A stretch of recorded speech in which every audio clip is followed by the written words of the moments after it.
머리를 깎는데 머리를 이발소에 가서 미용실에 가서 깎지 않으시는 거예요. 누가 깎은가 하면 사모님이 깎아주셨어요.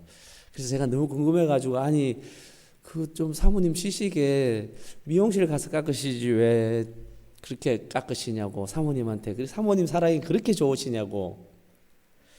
그랬더니 웃으시면서 그분이 하신 말씀이 미용실에 이발소에 가서 머리 깎는 그 돈 하면 그 비용이면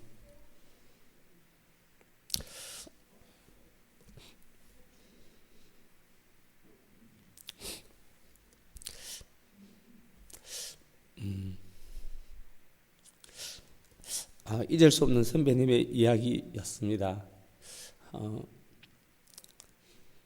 몇 명의 아이들에게 복음을 전할 수 있을까? 그래서 그분 집에는 그 가구를 새 가구를 안 들이시는 거예요.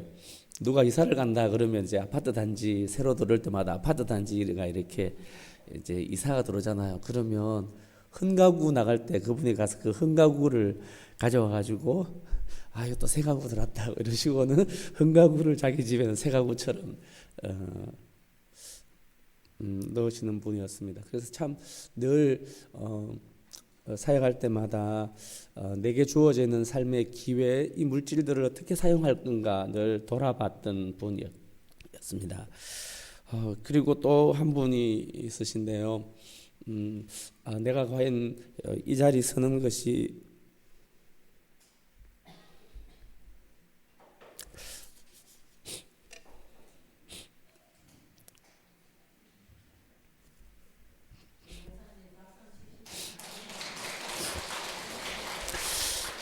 죄송합니다. 내가 이 자리에 서는 것이 맞는가 싶은 마음 들 때 늘 있습니다. 그럴 때마다 성서유니온 선배 사역자로 일하셨던 선배님 한 분이 사역지 가운데 내가 이 사역을 하는 것이 맞는가 싶으셔서 사역지를 그만두셨던 선배 목사님 한 분 계셨어요. 그래서 그분의 이야기를 늘 들을 때마다 난 잘 살고 있는가? 하나님 하라고 하는 일 잘 하는가? 그런 마음들 있습니다. 오늘 특송해 주신 그 권사님 특송처럼 내가 너를 얼마나 사랑하는지, 내가 너를 얼마나 좋아하는지, 내가 너를 얼마나 기다리는지, 내가 너의 수치를 가려주려고, 내가 너의 수치를 덮어주려고 내 생명을 줬다라고 말씀하시는 그 주님 때문에 다시 또 쓰게 되는 것 같아요. 근데 그렇게 말씀하셨던 분이 누군지 아세요? 내가 목사라고 있는 것이 하나님의 교회의 덕이 되는가, 성도들을 살리는 길인가 싶으셔서 목회를 잠시 중단하셨던 분이 계셨어요. 그분이 누군지 아세요? 네, 여러분이 섬기고 있는, 여러분에게 사랑으로 섬기고 계신 김창근 목사님이세요. 목사님 맞으십니까? 괜히 옛날 이야기 해가지고. 그래서 늘 사역한다라고 하는 것, 그건 나의 유익을 위해서 하는 삶이 아니라 성도들과 교회의 하나님 앞에 내가 부끄럽지 않는 삶을 살아가고 있는가, 내가 가르치는 대로 말하는 대로 그렇게 살아내고 있는가, 아마 이걸 늘 점검하게 하는 것이 또 우리 선배 목사님의 삶이었던 것 같아요. 가서 강의는 뻔질이하게 잘할 수 있고 이야기는 잘할 수 있을지 모르지만 정말 그 가르치는 내용대로, 강의하는 그 말씀대로, 성경의 말씀대로 내가 살아내고 있는가, 그 말씀이 나를 통해서 드러나고 있는가 돌아보는 것은 참 쉽지 않은 일인 것 같습니다. 늘 부끄럽고 설 수 없어서 오늘도 참 선배 목사님 앞에서 말씀을 나누려고 하니까 너무 부끄러웠는데 우리 권사님의 찬양을 들으면서 용기를 얻었습니다. 내가 너를 얼마나 사랑하는지, 내가 너를 얼마나 좋아하는지, 내가 너를 얼마나 기다리는지 넌 아느냐라고 하는 그 주님의 말씀, 주님의 음성을 들으면서 다시 또 용기를 내어 서 봅니다. 오늘 함께 생각할 말씀의 제목은 하나님과 동행하며 삽시다입니다. 우리 옆에 있는 분에게 하나님과 동행하며 삽시다 한번 인사하겠습니다.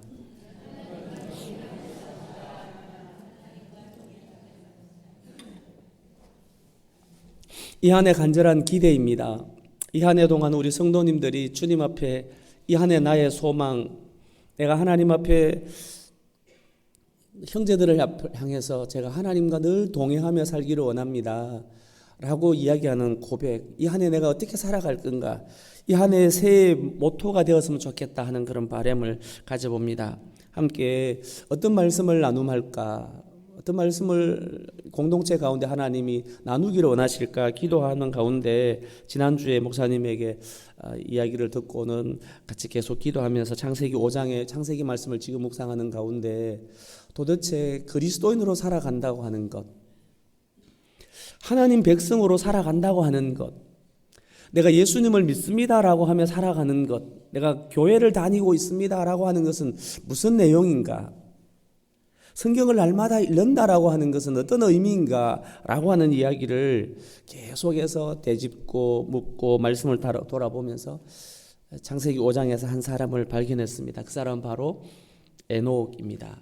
여러분, 창세기 5장 우리가 함께 읽었던 1절 말씀부터 창세기 5장 그 17절까지 내용을 계속해서 살펴보면 창세기 5장 1절부터 24절이죠. 32절까지 쭉 계속되어 있는데요. 24절 말씀까지 보면 10명의 사람, 노아까지 합치면 10명의 사람이 등장합니다.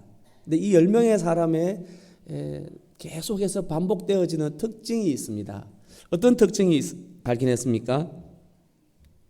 네, 우리 하나하나 한번 보겠습니다. 4절 말씀입니다. 창세기 5장 4절 같이 읽습니다. 시작.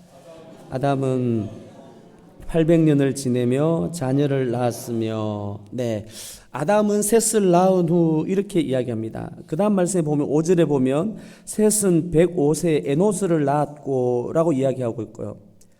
또 9절에 보면 에노스는 90세에 게난을 낳았고 이렇게 이야기합니다. 그래서 그는 메세에 아기를 낳았고 자기 자녀를 낳았고, 아담은 셋을 낳은 후 800년을 지내며 자녀를 낳았다라고 이렇게 얘기합니다.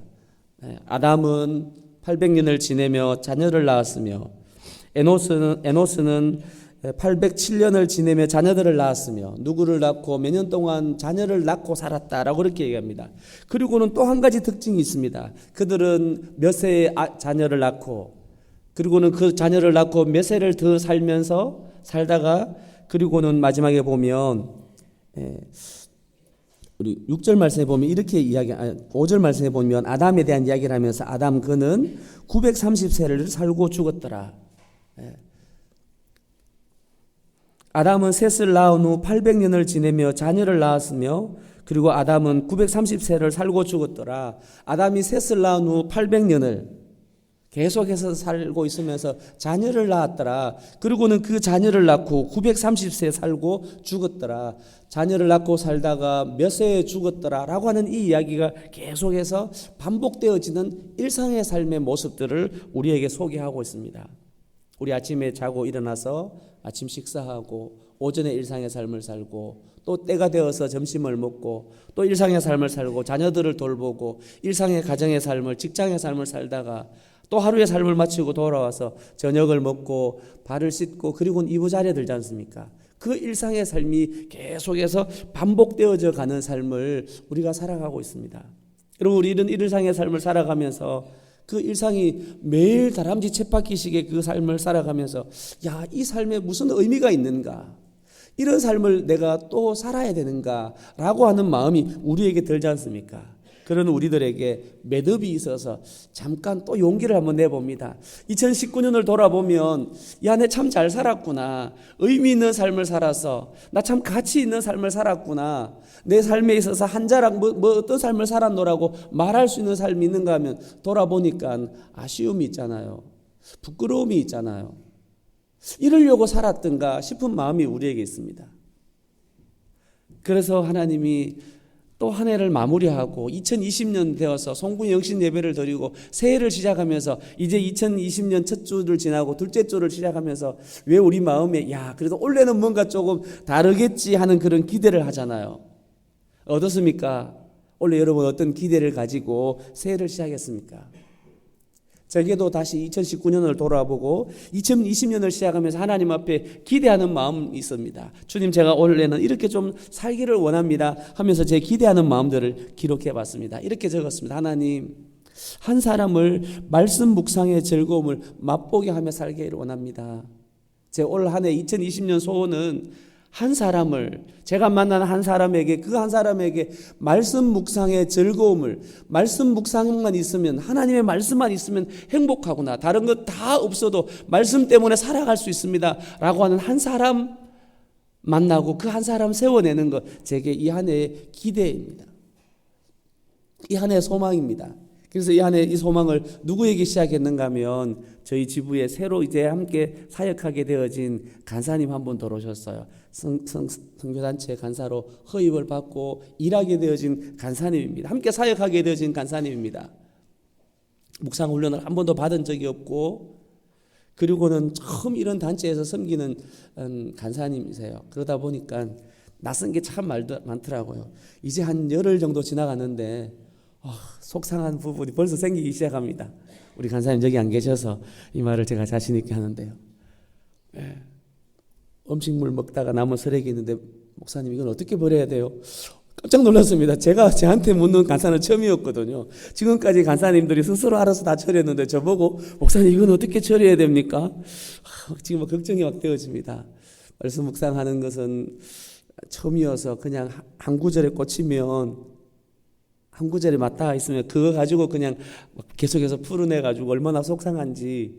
그런데 이 한 해 동안에 하나님 앞에 제 기대가 하나님 붙여주신 이 간사님을 말씀 묵상하는 이 즐거움, 성서 유니온이라는 곳에 들어와서 말씀 묵상하며 사는 삶이 이렇게 즐겁구나, 성서 유니온에 와서 급여를 받는 것보다 말씀 묵상하는 길을 알게 되었습니다. 이 고백하고 이 간사님이 새로운 길로 사역지로 갔으면 좋겠다 하는 바람으로 이 간사님하고 이 한 해 달려가 보려고 합니다.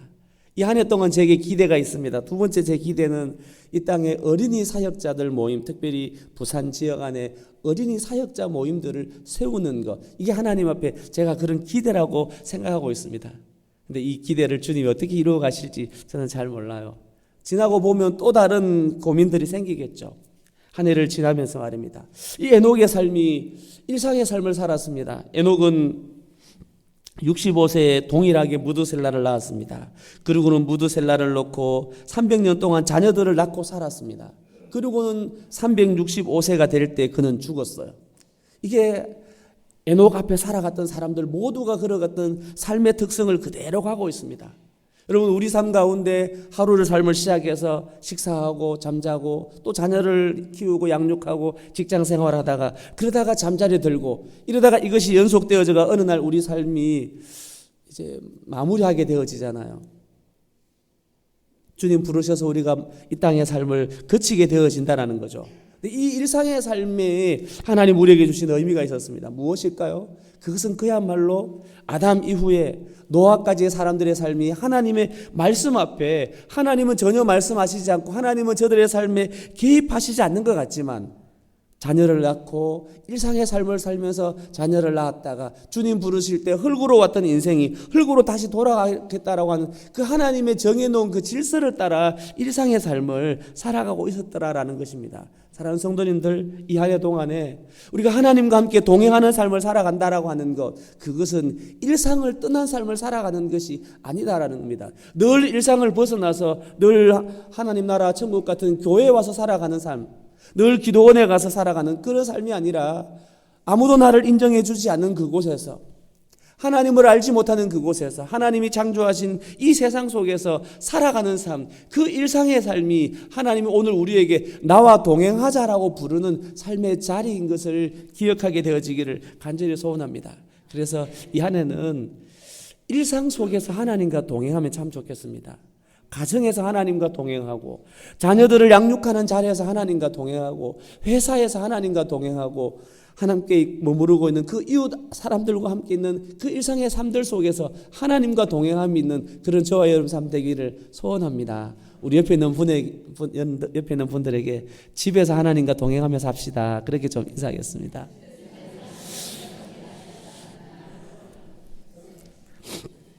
근데 이 에녹은 있지 않습니까? 10명의 사람들의 평균 나이를 제가 살펴봤는데 그 평균 나이를 나누기 10을 하면 912가 나와요. 에녹을 빼고 나면 912가 나옵니다. 에녹까지 합치고 나도 857세가 나와요.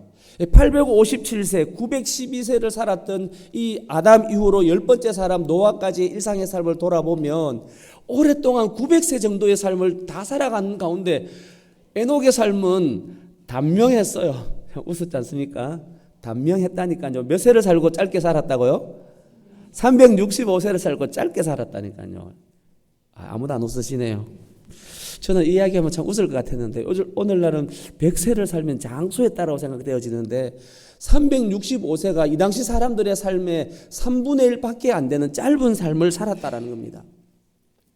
365세의 삶을 살고 하나님이 그를 데려가셨어요. 365세를 살고 그는 이 땅에 더 이상 보이지 아니하는 죽음의 삶을 맞이했다라고 그렇게 말씀하고 있습니다. 물론 성경에는 그가 죽었더라라고 하는 이 표현은 다른 사람들에 비해서 에녹만큼은 싹 빠져 있습니다. 하나님이 그를 데려가심으로 세상에 있지 아니하였더라라고 그렇게 이야기하고 있습니다. 여러분, 이 에녹의 삶의 특징이 무엇일까요?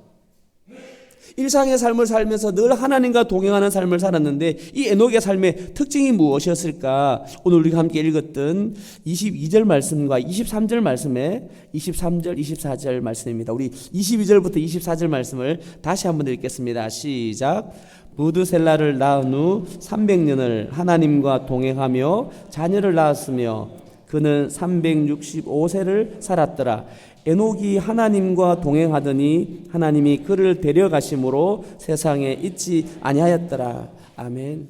에녹의 삶의 특징을 세 가지로 우리에게 소개하고 있습니다. 그는 하나님과 동행하였다라고 먼저 이야기하고 있습니다.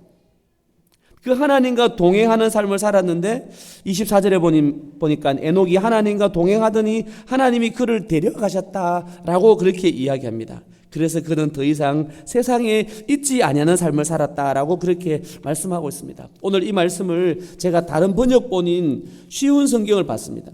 그 쉬운 성경에 보니까 이 에녹의 삶에 대해서 이렇게 표현하고 있습니다.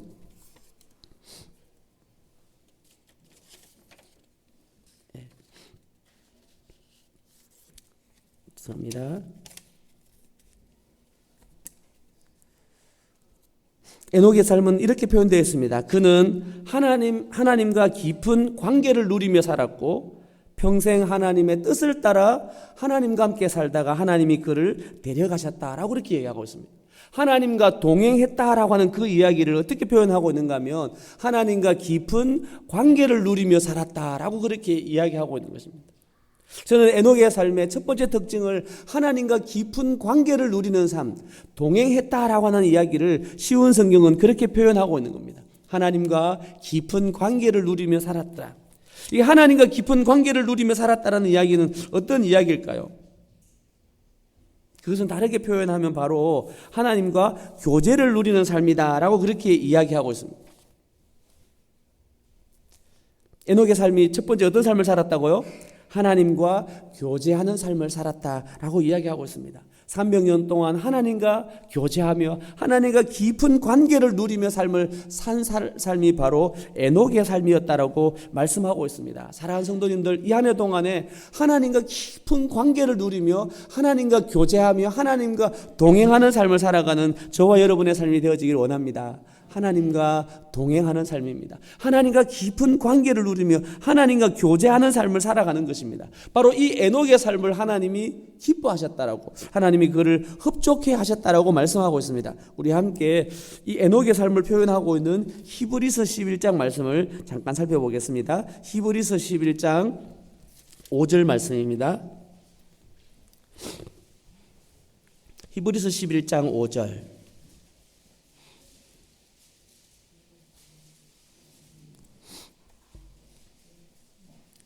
같이 읽습니다. 시작. 믿음으로 에녹은 죽음을 보지 않고 옮기셨으니 하나님이 그를 옮기심으로 다시 보이지 아니하였느니라. 그는 옮겨지기 전에 하나님을 기쁘시게 하는 자라 하는 증거를 받았느니라. 아멘. 에녹의 삶에 대해서 이렇게 이야기하고 있습니다. 에녹의 삶은 어떤 삶을 살았는가 하면 옮기기 전에 하나님이 그를 옮기셨는데 옮겨지기 전에 그는 하나님을 어떻게 하는 자라 하는 증거를 받았다고요? 기쁘시게 하는 자라 하는 증거를 받았다는 겁니다. 하나님이 에녹을 바라보실 때, 야, 그는 참 나를 기쁘게 하는 자구나. 쉬운 성경에 보면 이렇게 표현하고 있습니다. 그는 나를 흡족하게 하는 자였다라고 이야기하고 있습니다. 하나님께서 그 에녹을 흡족히 여기셨다는 겁니다. 하나님이 에녹을 보시면서 기뻐하셨다라고 그렇게 말씀하고 있습니다. 사랑하는 성도님들, 오늘 우리의 삶이 하나님을 기쁘시게 해드리고 하나님을 흡족하게 해드리는 삶을 살아갈 수 있는 길을 오늘 성경은 우리에게 말씀하고 있습니다. 그것이 바로 하나님과 동행하는 삶이라는 것입니다. 하나님과 교제하는 것, 하나님과 함께 깊은 관계를 누리며 살아가는 그 삶이 하나님을 흡족하게 해드리는 삶이라고 말씀하고 있습니다. 사랑하는 성도님들, 오늘 내 삶을 한번 돌아보면서 내 삶은 하나님을 얼마나 기쁘시게 하고 있을까? 하나님과 얼마나 깊은 관계를 누리며 교제하고 있는 삶을 살아가고 있는가, 우리들 자신을 돌아보게 되기를 간절히 소원합니다. 에녹은 하나님과 사귀면서 하나님을 알아갔습니다. 하나님이 어떤 분이신지 알게 되어졌습니다. 뿐만 아니라 하나님도 에녹을 알아갔고, 그래서 하나님이 에녹을 기뻐하고 하나님이 에녹을 흡족히 여겼다라고 말씀하고 있습니다. 사랑하는 여러분, 하나님이 우리를 잘 아세요. 하나님이 우리를 기뻐하세요. 우리를 사랑하세요. 근데 하나님이, 야, 네가 정말 나를 사랑하는 줄 내가 알겠다.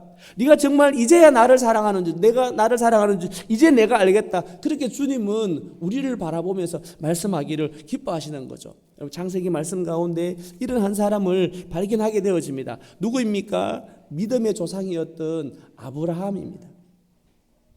믿음의 조상 아브라함의 삶을 보고 하나님이 그의 아들 이삭을 하나님 앞에 드려지는 그 일에 순전하게 순종해가는 그 아브라함을 보고 하나님이 뭐라고 말하는가 하면, 아브라함아, 이제야 네가 나를 사랑하는 줄 내가 알겠다라고 그렇게 말씀하는 겁니다. 사랑하는 여러분, 우리의 일상의 삶이 매일매일의 삶을 통해서 주님이, 야, 네가 나를 사랑하는 줄 내가 알겠다. 네가 나를 알아가고 있구나. 네가 나를 그렇게 좋아한단 말이지. 너의 생명을 나를 위해서 내어놓을 줄 아는 너를 이제 내가 알겠다고 주님이 그렇게 말씀하게 되어지는 겁니다. 사랑하는 여러분, 하나님하고 깊은 교제를 누리는 이 한 해 되어지기를 간절히 소원합니다.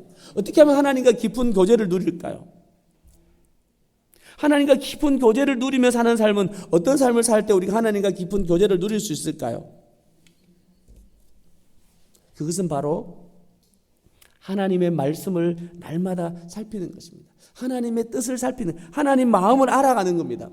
오늘 우리가 하나님 마음을 알고 하나님의 뜻을 알 수 있는 그 길이 어디 있을까요? 그것은 매일매일의 삶에 하나님 말씀인 성경을 묵상하며 살아가는 겁니다. 성경을 읽을 때 성경 속에서 우리는 하나님의 마음, 하나님의 뜻이 어떤 것인가를 알 수 있기 때문입니다. 그래서 하나님과 교제하는 삶, 하나님과 동행하는 삶은 다르게 표현하면 매일매일의 삶에 성경 말씀을 가까이 하는 삶을 살아가는 것입니다.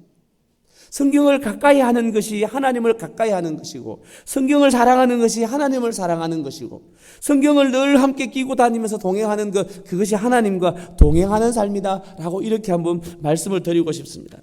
여러분, 제게 늘 가까이 하고 있는 책이 있습니다.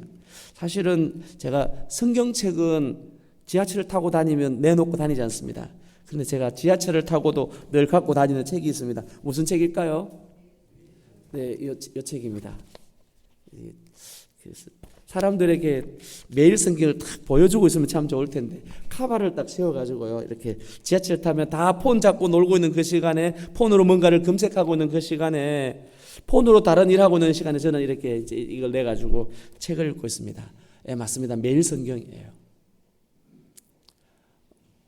어디를 가든지 무슨 일을 하든지 제 삶에 떨어지지 않는 것 한 가지 있습니다. 그것은 바로 매일 성경이에요. 왜냐하면 하나님 말씀을 읽고 말씀을 볼 때 그제서야 제가 하나님이 무엇을 원하시는지, 주님이 지금 나에게 무엇을 기대하고 계시는지 제가 알 수 있기 때문입니다. 그래서 일상의 삶에, 제 삶의 성경 묵상이라고 하는 것, 큐티책이라고 하는 것은 저를 살리는 길이에요. 사랑하는 여러분, 이 한 해 동안에 말씀 묵상하고 가까운 여러분의 삶 되기를 원합니다. 그래서 늘 큐티책이 내 손에서 떨어지지 않으면 참 좋겠습니다. 하나님과 동행하며 사는 삶, 그것은 하나님과 깊은 관계를 누리며 하나님과 교제하는 삶이었다라고 그렇게 이야기하고 있습니다. 두 번째, 하나님과 교제하는 삶은 어떤 삶이었을까요? 이 에녹의 삶을 보면 쉬운 성경에 하나님의 뜻을 따라라고 그렇게 평생 하나님의 뜻을 따라 평생 하나님과 깊은 관계를 누리며 살았다라고 이야기하고 있습니다. 하나님과 동행한다라고 하는 것, 그것은 하나님의 뜻을 따라 살아가는 것입니다. 하나님과 교제하는 그 삶은 하나님 마음을 아는 것인데 그것이 하나님의 뜻을 아는 것이다라고 이야기했습니다. 그래서 하나님과 동행하는 첫 번째 삶은 하나님과 교제하는 것입니다. 두 번째는 하나님의 뜻을 따라 살아가는 삶입니다. 오늘 나와 여러분을 향한 하나님의 뜻이 무엇일까요? 제가 성서유년 사역을 처음 시작할 때 제게 성서유년 사역을 가르쳐 주셨던 목사님 한 분 계셨습니다. 제가 교대 사역을 시작하면서 어떻게 사역해야 될지 잘 모르니까 6개월을 그분이 함께 제 사역에 함께 동참해 주셨어요. 대구 지부 위원장으로 섬기셨던 목사님입니다. 근데 그분이 오셔서 학생들과 함께 묵상 나눔을 하는데 큐티 나눔을 하는데 그분은 매일매일 하나님이 내게 말씀하신 하나님의 뜻을 발견하고 살아간다는 거예요. 여러분 매일매일 하나님의 뜻을 따라 살아가고 계시나요? 매일 나를 향한 하나님의 뜻을 여러분 알고 계십니까? 어떠신가요? 오늘 나를 향한 하나님의 뜻이 무엇인지 알고 계십니까? 제가 그 목사님에게 물었습니다. 아니 목사님, 저는 성경을 읽어도 나를 향한 하나님의 뜻이 무엇인지 잘 모르겠는데 목사님은 어떻게 나를 향한 하나님의 뜻을 아세요? 목사님 자신을 향한 하나님의 뜻을 알고 계십니까? 그리고 제가 그 목사님의 성경책을 살펴봤습니다. 제가 갖고 있는 성경책하고 똑같은 성경책이었어요. 근데 목사님은 성경책을 보면서 날마다 하나님의 뜻을 발견한다는 거예요. 궁금해서 질문을 했습니다. 목사님, 어떻게 성경을 보면서 날마다 하나님의 뜻을 발견하십니까? 저는 성경을 읽어도 저를 향한 하나님의 뜻이 무엇인지 잘 모르겠습니다. 라고 했는데 그 목사님이 학생들이 앉아있는 그 자리에서 저를 굉장히 부끄럽게 만들었습니다. 뭐라고 말씀했을까요? 도 목사님이 하나님 말씀에 순종하지 않기 때문입니다. 오늘 하나님이 말씀, 성경이 이것이 오늘 내게 주신 하나님 말씀인 줄 알고 성경 말씀에 기록되어진 그 말씀을 따라 하나님의 뜻을 따라 오늘 한 날을 살아내려고 하고 그 말씀으로 살아내는 이거 하나님의 뜻인 줄 알고 그 말씀에 순종하는 삶을 살아갈 때 그때 하나님의 뜻을 발견하게 되는데 성경을 읽고 이건 하나님이 나에게 주시는 우리에게 주시는 말씀으로 보지 않고 그냥 성경에 기록되어진 언어로만 보기 때문에 하나님의 뜻을 모른다는 거예요. 하나님의 뜻에 순종할 수가 없다라는 거였습니다. 제가 그 말씀을 듣고는 잊을 수가 없었습니다. 내가 하나님 말씀을 읽기는 읽지만 이 말씀대로 순종하지 않구나. 이것이 하나님이 내게 주신 뜻으로 받아들이지 않구나라는 사실을 알게 되었습니다. 사랑하는 성도님들, 이 한 해 동안에 하나님과 동행하며 삶을 살아가시는 저와 여러분 삶 되기를 원합니다. 하나님과 동행하며 사는 그 삶은 오늘 읽는 이 작은 말씀 한 말씀 가지고 오늘 읽어내는 매일매일의 그 말씀을 하나님이 내게 오늘 주시는 말씀, 오늘 우리 공동체를 향하여 주시는 말씀인 줄 알고 그 말씀을 살아내려고 몸부림치는 것입니다. 그것이 바로 하나님의 뜻을 따라 하나님과 동행하는 삶을 살게 되어지는 것입니다. 여러분, 우리를 향한 하나님의 뜻이 무엇일까요? 우리는 끊임없이 이런 고민들을 하고 살아갑니다. 하나님, 제가 새로운 사업을 하려고 합니다. 하나님, 이 새로운 사업을 어떻게 누구와 함께 펼쳐야 되겠습니까? 하나님, 제가 새로운 직장을 준비하고 있습니다. 하나님, 어떤 직장에 가서 일을 해야 되겠습니까? 하나님, 제가 이번에 새로운 학교를 진학하려고 합니다. 하나님, 어떤 전공을 제가 선택하면 좋을까요? 하면서 우리는 우리의 관심을 해결해 줄 수 있도록 하나님 말씀을 그렇게 바라봅니다. 이 성경 속에서 하나님이 나에게 어떤 동네에 가서 집을 사라고 구입하라고 말씀하실까? 하나님 오늘 이번에 어떤 사업을 펼쳐라고 주님 나에게 새로운 아이템을 주실까? 이렇게 나의 관심을 해결하는 방식으로 성경을 읽어낸다는 겁니다. 그래서 여기 나를 향한 하나님의 뜻을 찾아내려고 고민하고 있다는 겁니다. 그러나 여러분, 성경은 우리에게 내가 어느 직장에 가서 어떤 대학을 다니고 어떤 사업을 하며 오늘 무슨 음식을 먹고 어떤 옷을 입고 살아야 될까? 그 이야기를 우리에게 말씀하지는 않습니다. 하나님은 우리에게 무엇을 말씀하실까요? 하나님 자기 자신이 누구이신지를 우리에게 알려주시는 것입니다. 하나님의 뜻이 무엇인지 드러나 있는 하나님의 말씀 속에서 하나님의 뜻과 하나님의 일하심들을 우리에게 밝히 보여주고 계시다는 것입니다. 사랑하는 성도님들, 내가 어디에 가서 무엇을 하며 어떻게 살아갈 것인가? 어떤 직장에서 어떤 형제를 만나고 어떤 자매를 만나고 어떤 가정을 이루며 살아갈 건가? 우리의 자녀들의 앞날을 어떻게 하나님 인도해 주실 것인가, 그런 고민이 우리에게 있지만 성경은 우리에게 말씀합니다. 무엇을 먹을까, 무엇을 입을까, 무엇을 마실까, 그건 염려하며 살아가는 삶이 아니라 하나님의 뜻이 무엇인지, 하나님의 나라와 하나님의 그 의를, 하나님의 뜻을 구하는 삶을 매일의 삶의 성경 속에서 하나님의 뜻을 깨닫고 하나님이 어떤 분이신지 알아가는 삶을 살아가면 그 나머지의 삶을 주께서 하나님이 인도해 주신다는 것입니다. 성경을 읽어가면 우리가 어디에서 살아가야 될지를 주님 때로 말씀하세요.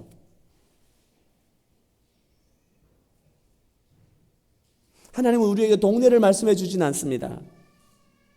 그러나 하나님은 우리에게 익숙하던 삶의 자리에서 아직도 복음을 알지 못하는 곳으로 우리를 나가라고 하실 때, 그러면 하나님 내가 가야 할 곳이 무엇입니까를 우리는 말씀 속에서 하나님의 뜻을 따라 그 말씀을 내게 적용해 볼 수는 있습니다. 그러나 성경은 우리가 필요로 하는 문제들을 적답해 주시는 성경은 아니다라는 사실을 기억하게 되기를 원합니다. 하나님의 뜻은 하나님의 말씀인 성경 말씀을 매일매일 일정의 분량들을 읽어나가는 가운데 우리는 하나님의 뜻을 발견할 수 있습니다.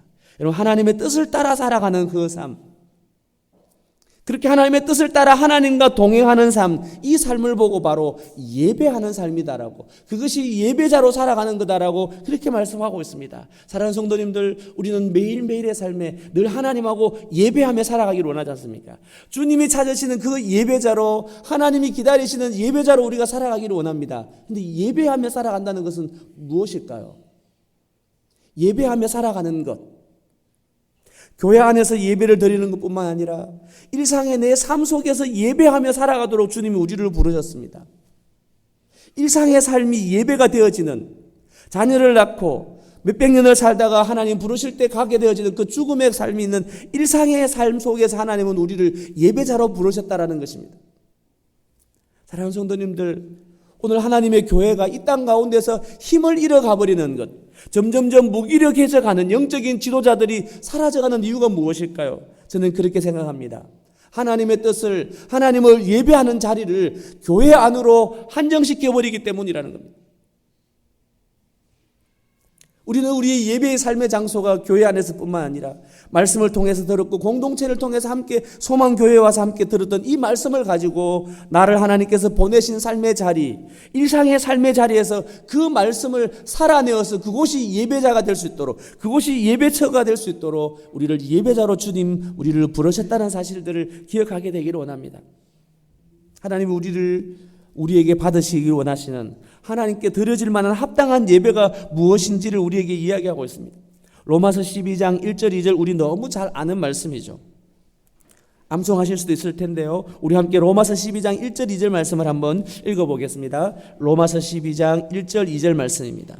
하나님이 원하시는 예배, 하나님과 함께 동행하며 살아간다는 그 예배는 어떤 예배인가? 로마서 12장 1절 2절을 함께 읽습니다. 시작.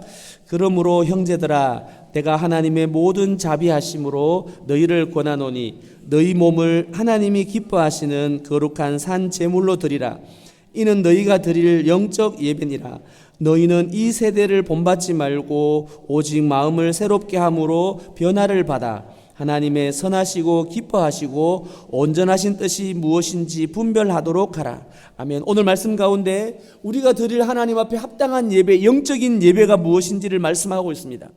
여기 영적 예배라고 하는 그 이야기의 또 다른 사본들에는 합당하다라고 그렇게 표현되어 있다라고 밑에 보면 아라비아 숫자로 1 또는 2라고 적혀있는, 밑에 내려가 보면 적혀져 있습니다.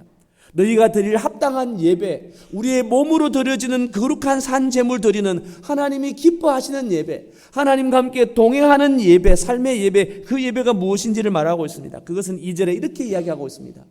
이 세대를 본받지 않는 것입니다. 그러면서 우리의 마음을 날마다 새롭게 함으로 변화를 받는 것입니다. 그래서 하나님의 선하시고 기뻐하시고 온전하신 뜻이 무엇인지 분별하며 살아가는 것입니다. 이것이 바로 예배입니다. 이것이 하나님의 뜻을 분별하며 살아가는 일상의 삶이 하나님 기뻐하시는 예배가 되는 삶이라고 말하고 있습니다. 이 삶이 바로 하나님과 동행하며 살아가는 삶이라는 것을 성경은 우리에게 말씀하고 있습니다. 사랑하는 성도님들, 우리는 이 세상 사람들하고 다른 삶을 살아가는 자입니다. 세상 사람들이 모두가 옳다 할지라도 그것이 하나님 앞에 바르지 아니하다면 아닙니다라고 말할 수 있어야 됩니다. 저는 오늘도 말씀을 읽으면서, 특별히 지금 창세기 말씀들을 읽으면서 늘 불편한 부분들이 있습니다.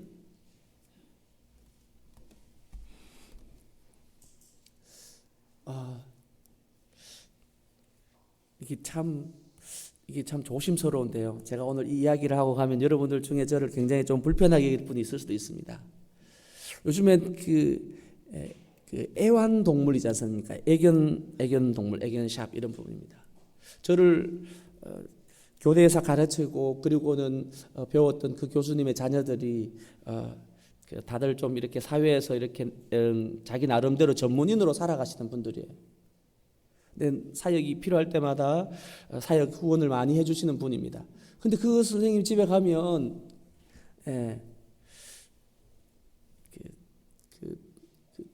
갑자기 걔 이름도 잊어버렸어요. 무슨 종이거든요. 특별한 종이에요. 외국에서 수입을 해가온 종입니다. 근데 이 애를 그냥 아기야 이러시더라고요. 네, 아기예요. 근데 이 아기에게 치료를 하고 아기를 위해서 뭐 이렇게 여러 가지를 해주는데 제가 늘 마음이 불편합니다. 저 아기에게 해줄 것이면 아직 복음을 알지 못하는 학생들에게, 교대생들에게 얼마나 더 할 수 있을 텐데, 선교를 한다고 해외를 나가보면 하루에 $1가 없어가지고 힘겨워하고 있는 사람들이 얼마나 많이 있는데, 그 아기를 돌보느라고 잃어버리고 살아가고 있는 오늘의 수많은 한국 사람들, 조금 이렇게 우리가 부유해지는 삶을 살아가면서 하나님이 우리에게 이 동물들을 다스리고 우리에게 통치를 받는 자로, 우리를 무서워하고 두려워할 대상으로 오늘 만들어져 있는데, 오늘 우리는 그 동물들을 돌보느라고, 애견을 돌보느라고, 우리 아기를 돌보느라고 길거리에 버려져 있는 사람들을 점검하지 못하고 그들에게 사랑을 나누지 못하는 그런 삶을 돌아보면서 말을 못하는 시대 속에 살아가고 있는 거죠. 제가 이 말을 하면 저 선생님은 어떤 생각을 가질까? 이 말을 하면 저 가정이 나하고 어떤 관계가 될까 싶어서 참 많이 두려워하고 주저하고 이야기하지 못했던 그런 제 모습들을 발견합니다. 여러분, 우리가 살아가야 되는 그 삶의 모습들을 성경 말씀 속에서 날마다 점검해 보는 겁니다. 세상 사람들이 다 그러한 삶을 살아갑니다. 지금은 애견만 계속해서 이야기해서 참 죄송합니다. 성냥이들을 또 온 집에다가 키우는 의사 선생님 집도 있더라고요. 네, 그래서 참 이게 요즘은 이해가 너무 안 되는 일들이 많이 있어요. 이런 이야기를 하면 참 세상 사람들로부터 어쩌면 오늘 함께 예배하는 우리들 가운데도 불편하신 분이 있을 수 있습니다. 그러나 우리가 하나님을 기쁘시게 드리는 삶은 무엇일까요? 이 세대를 본받지 않는 것입니다. 이 세상 사람들이 살아가는 삶하고 다르게 살아가는 겁니다. 그 기준은요, 내가 하고 싶은 대로 살아가는 삶의 기준이 아니라 성경이 뭘 말하고 있는가, 오늘 사람들과 동물들의 관계는 어떤 관계여야 하는가라고 하는 분명한 성경의 기준을 따라서 이 세상 사람들이 다 아니다 할지라도 그것이 성경이 그러다 그러면 그렇게 가는 것이고, 이 세상 사람들이 다 옳다고 할지라도 성경이 아니다 그러면 안 가는 삶을 살아가는 것, 이 세대를 본받지 않는 삶을 살아가는 것, 그것이 우리가 드릴, 하나님 앞에 드려질 영적인 예배, 합당한 예배, 하나님과 동행하며 살아가는 삶이라고 말씀하고 있는 것입니다. 사랑하는 성도님들, 이 한 해 동안에 하나님의 뜻이 무엇인지 날마다 성경 말씀을 통해서 우리의 마음을 새롭게 함으로 변화를 받게 되어지기를 원합니다. 뿐만 아니라 하나님의 선하시고 기뻐하시고 온전하신 뜻이 무엇인지를 날마다 순간순간마다 늘 분별하며 살 수 있도록 우리 손 가까이 펼쳐지는 곳마다 뭘 둬야 될까요? 네, 매일 성경입니다. 그래서 늘 성경 가까이 두시고, 또 매일 성경 아닌 다른 큐티지를 가지고 성경을 보고 계신다면 그 큐티지를 매일매일 읽게 되기를 원합니다. 여러분, 매일매일의 삶에 교회에 와서 성경을 읽는 것 외에 집에서 매일 성경을 읽고 계시는지 우리들 자신을 돌아보게 되기를 원합니다. 내가 성경 말씀을 읽지 않으면서도 그러면서도 하나님을 사랑하노라고, 하나님의 뜻을 내가 따라 살아가고 있습니다라고 이야기하는 것은 굉장히 나침반을 다 잃어버리고, 그리고는 큰 바다 가운데 항해하고 있는 배와 같다라는 사실들을 기억하게 되어지기를 원합니다. 오늘 많은 사람들이 주님의 이름으로 선지자 노릇합니다. 사람들에게 하나님의 뜻은 이것입니다라고 가르치기도 합니다. 또 주님의 이름으로 병자를 고치기도 합니다. 주님의 이름으로 귀신을 내어 쫓기도 합니다. 그런데 마지막 날에 주님이 뭐라고 말하는가 하면, 내가 너희를 도무지 알지 못한다고 말씀하시면서 불법을 행하는 자들아 내게서 떠나가라, 주님 말씀하시는 거예요. 주님의 이름으로 선지자 노릇하고 귀신을 내어 쫓고 병자를 고치는 일을 주님의 이름으로 다 했음에도 불구하고 하나님의 뜻을 따라 하지 아니하고 나의 이름을 드러내고 나의 영광을 구하며 삶을 살았다라면 그것은 주님이 내게서 불법을 행한 거다라고 말씀하고 있는 것입니다. 사랑하는 성도님들, 오늘 우리를 돌아보면 이 한 해 동안에 많은 일을 하지 않더라도 괜찮습니다. 하나님의 말씀이 뭐라고 말하는지 오늘 주신 말씀을 따라 하루하루 삶을 매일매일 말씀과 함께 동행함이 있는 그런 삶을 살아가는 저와 여러분 삶 되어지기를 간절히 소원합니다. 이 한 해 동안에 누구와 함께 동행하며 산다고요? 예, 옆에 있는 분에게 함께 하나님과 동행하며 삽시다라고 옆에 있는 분에게 네, 그 삶은 매일매일 말씀 묵상하며 살아가는 삶입니다. 매일매일 큐티하며 삶을 살아가는 것입니다. 하나님과 깊은 교제를 누리며 살아가는 삶입니다. 하나님과 깊은 관계를 누리며 살아가는 삶입니다. 여러분, 저하고 매일매일 깊은 교제를 누리며 살아가는 삶이 있어요. 사람이 있습니다. 누구겠습니까? 네, 제 아내입니다. 근데 사람들이 사진을 찍으면요, 둘이 너무 닮았대요. 이제는 쟤하고 말하는 것도 비슷하고 닮아져 가는 거야. 네. 왜일까요? 쟤하고 아내가 늘 매일매일 교제하며 삶을 살아가니까. 아내가 무엇을 좋아하는지, 남편이 무엇을 좋아하는지 아내와 남편 두 사람은 한 몸처럼 너무 세밀하게 잘 알고 있습니다. 그런데 그런 엄마 아빠의 모습을 보고 또 누가 닮아가고 있을까요? 네, 저희 집에는 아들 두 놈입니다. 네. 이 아들 두 놈이 엄마 아빠를 얼마나 닮아가는지 계속해서 저를 닮아가고 있습니다. 말하는 어투도 닮아 있고요. 가는 곳마다 그들이 갖고 다니는 것이 딱 한 권 있습니다. 뭘 갖고 다닐까요? 네, 큐티책 갖고 다닙니다. 한 명은 지금 이제 아빠를 떠나가지고 서울에서 간호사 생활하시는 아들인데요. 간호사 생활하고 있습니다. 그곳에서 간호사로서 생활하면서 매일 성경을 주문해가지고 병원 안에 있는 간호사들과 의사들에게 나누는 일들을 하고 있습니다. 둘째 놈은 같이 부산에서 공부를 하고 있다가 지금 워킹홀리데이로 외국에 나가 있습니다. 그곳에서 또 뭘 가져갔을까요? 매일 성경을 못 가져갔습니다. 근데 어떻게 하고 있을까요? 어플로 같이 말씀을 묵상하고 있습니다. 저희는 좀 흩어져 있지만 자녀들하고 떨어져 있지만 그럼에도 불구하고 우리 온 가족들이 아빠를 닮아가고 있어요. 야, 아빠가 뭘 원할까? 아빠의 일상의 삶에 늘 말하고 있는 게 무엇이지? 이 아이들은 알고 있습니다. 저희 아들이 시험을 쳐서 가는 학교를 들어갔어요. 고등학교 때. 거기만 해도 시험을 쳐야 되는 지역이었습니다. 제가 살고 있는 동네가. 근데 시험을 쳐서 갔는데 시험 성적이 조금 괜찮았어요. 그래서 학생들이 사는 기숙사에 들어갔습니다. 근데 기숙사 들어가서 생활하는데 한 달을 지내고 나니까 이 아들이 제게 와서 이야기하는 겁니다. 아빠, 나 기숙사에 못 있겠어요. 왜 그랬을까요? 그 기숙사는 한 달에 2번만 외박을 주는 거예요. 외출을 나와서 예출을 나왔다가 다시 들어가야 되는 겁니다. 근데 아이가 늘 어릴 때부터 그냥 새벽기도 때 엄마 아빠 따라서 새벽기도 갔다가 하루 종일 교회 살다가 그렇게 지냈던 아이였는데 주일날 2번밖에 예배를 못 드린다는 거예요. 그러니까 기숙사에서 생활하는 게 예배를 드릴 수 없으니까 아빠, 나 기숙사에서 못 있을 것 같아. 나가야 되겠어. 아빠의 마음 어땠을까요? 조금만 참아라고 하고 싶었어요. 왜냐하면 거기는 지금 들어가려고 줄을 서가 있거든요. 나오면 다음 사람이 바로바로 들어가는 자리입니다. 그래서 절대로 나오지 않으려고 하는 기숙사였어요. 근데 계속 견디라고 말을 할 수가 없었습니다. 뭐 하려고 했다고요? 예배 드리고 싶다는 겁니다. 사실은 공부하는 게 힘들었을 거예요.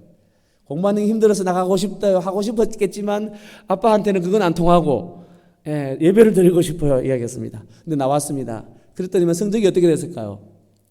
1학년 들어갈 때부터 시작해서 뚝뚝뚝뚝뚝뚝 점점 올라갔을까요? 뚝뚝뚝 떨어졌을까요?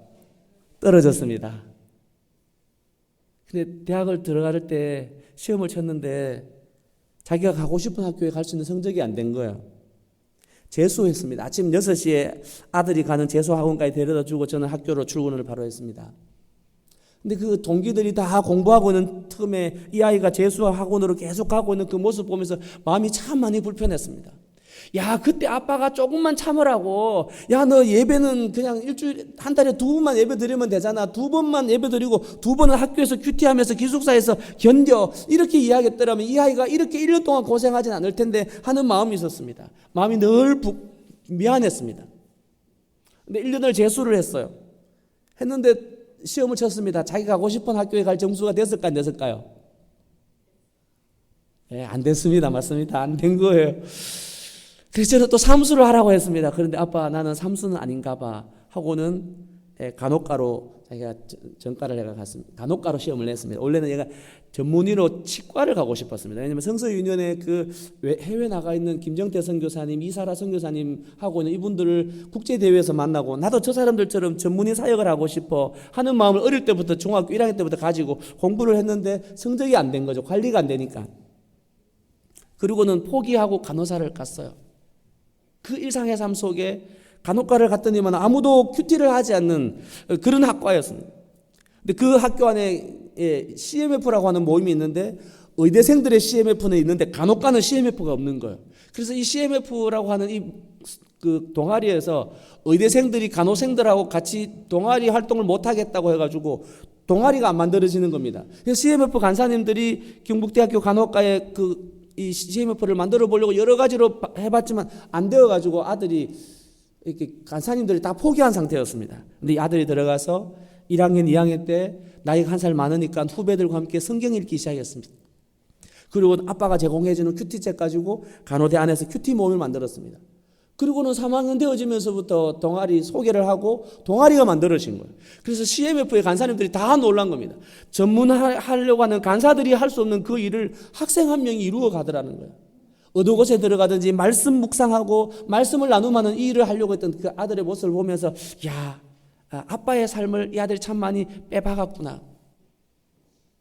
사랑하는 성도님들 말씀드리고 싶습니다. 오늘 가정 속에서 내가 얼마나 말씀을 묵상하고 하나님 말씀을 가까이 하고 뜻을 따라 살아가려고 하고 있는가. 그런 부모의 모습, 그런 할아버지 할머니의 모습이 우리 자녀들에게 보여진다는 겁니다. 그래서 우리 자녀들에게 하나님과 동행하고 있는 부모님의 모습들을 자녀들에게 보임 있는 그런 저와 여러분 삶 되어지기를 간절히 소원합니다.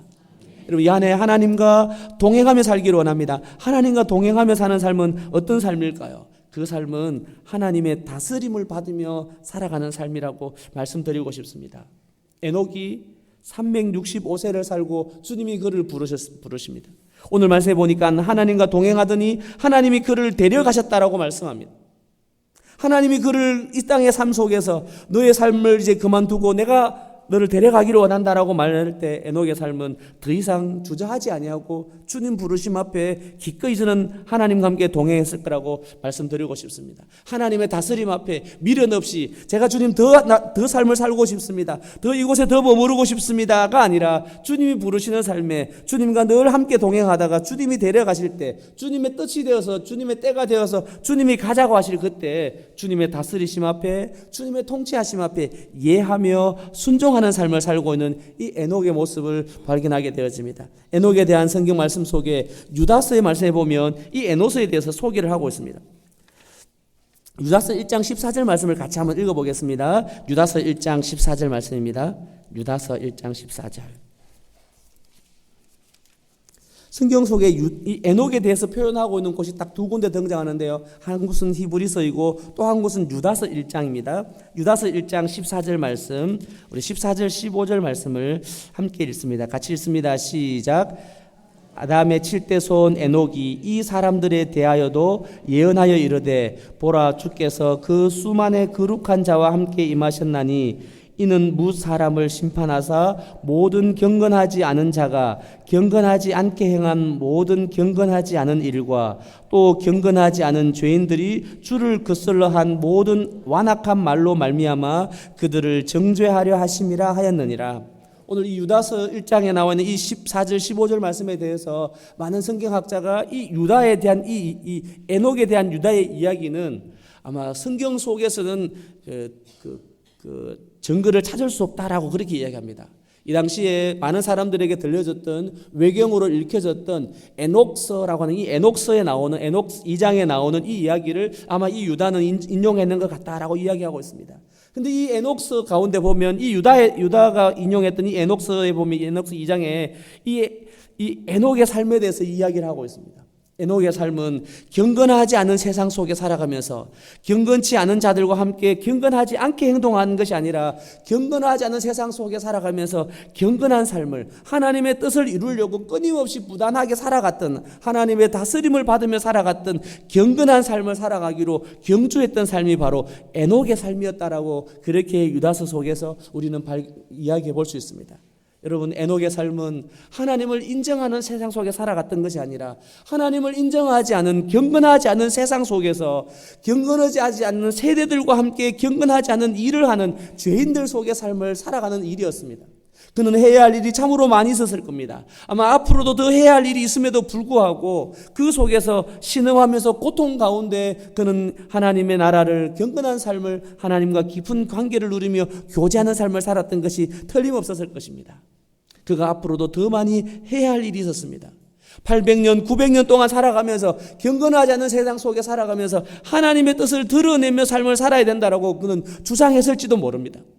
그럼에도 불구하고 에녹은 하나님의 때에 가장 짧은 세월을 살고 365세 주님이 부르실 때 하나님 그 부르심 앞에 하나님 지금은 아닙니다, 하나님 아직 아닙니다 하지 않고 주님 부르심 앞에 예 주님이 부르신다면 하고는 주님과 함께 삶의 자리를 옮겨서 하나님이 옮겨가시는 삶을, 하나님의 다스리심 앞에 순종하는 삶을 살았다라고 그렇게 말씀하고 있습니다. 사랑하는 여러분, 이 한 해 동안에 하나님과 함께 동행하는 그 삶은 나의 생각과 나의 뜻과 내가 이루고 싶은 일들을 이루어가는 일이 아니라 그 일이 비록 거룩한 일이고 주님이 기뻐하실 일이라 한다 할지라도 하나님이 아니다라고 하시면서 하나님의 다른 인도하심과 다른 뜻이 있으실 때, 하나님의 다스리심이 있으실 때는 하는 그 일이 옳다고 할지라도, 그 일이 하나님 앞에 반드시 거룩한 공동체를 이루는 일이라 할지라도 주님의 뜻이 아니다라고 하면 예 알겠습니다 하고 그 자리를 미련 없이 하나님 말씀 앞에 순복하며 나설 수 있는 그런 저와 여러분의 삶이 되어지기를 간절히 소원합니다. 마지막 한 가지만 더 이야기하기를 원합니다. 여러분, 바울의 삶을 우리는 기억할 수 있습니다. 2차 전도 여행에 가서 그는 다시 아시아 지역 처음 돌아봤던 그 지역을 돌아보고 싶었습니다. 하나님 앞에 거룩한 열망을 가졌던 자였습니다. 그런데 하나님이 아시아로 복음을 전하는 것을 원하지 않으셨습니다. 하나님은 그를 유럽으로, 마게도냐 성으로 그의 발걸음을 옮겼습니다. 바로 그럴 때 바울의 삶은 어떤 삶을 살아가고 있습니까? 오늘 우리는 이 일들을 배우게 되어지기를 원합니다. 주님과 동행한다라고 하는 것은 나의 뜻과 나의 거룩한 의미를 이루어가는 삶이 아니라 하나님이 뭐라고 말씀하시는지 오늘 하나님의 인도하심을 따라서 주님 말씀을 보고 공동체의 인도를 따라서 주님의 뜻하심 앞에 내 생각과 내 의지들을, 나의 계획들을, 거룩한 뜻이라 할지라도 그 일을 포기하며 나아가는 것입니다. 오늘 여러분은 어떤 삶을 살기를 원하십니까? 제 삶에 제 스스로를 붙이는 별명이 하나 있습니다. 제 별명은 나귀 새끼입니다. 나귀 새끼. 그래서 학생들이 저를 보고 새끼 목사님, 새끼 목사님 이렇게 많이 불렀어요. 그래서 나귀 새끼입니다. 그 나귀 새끼는 어떤 나귀 새끼인가 하면 바로 예수님이 예루살렘 성으로 입성하실 때 예수님을 태웠던 나귀 새끼였습니다. 저는 처음 사역자로 부름받았을 때 하나님, 제가 말도 잘 못하고 사람들 앞에 서게 되면 얼굴이 벌개져서 이야기를 잘할 줄 모르는 자였습니다. 그런 저를 주님이 사역자로, 어린이 사역자로 주님이 서시겠다고 부르실 때 내가 누구를 보내면 누가 우리를 위하여 갈고 할 그때 주님 제가 여기 있습니다. 저는 한 번도 이 일에 대해서 자신이 없습니다. 평가를 받을 때마다 매일 다시, 우리말로 빠꾸 이렇게 있잖아요. 다시 늘 그렇게 늘 태자를 먹었던 사람이었습니다.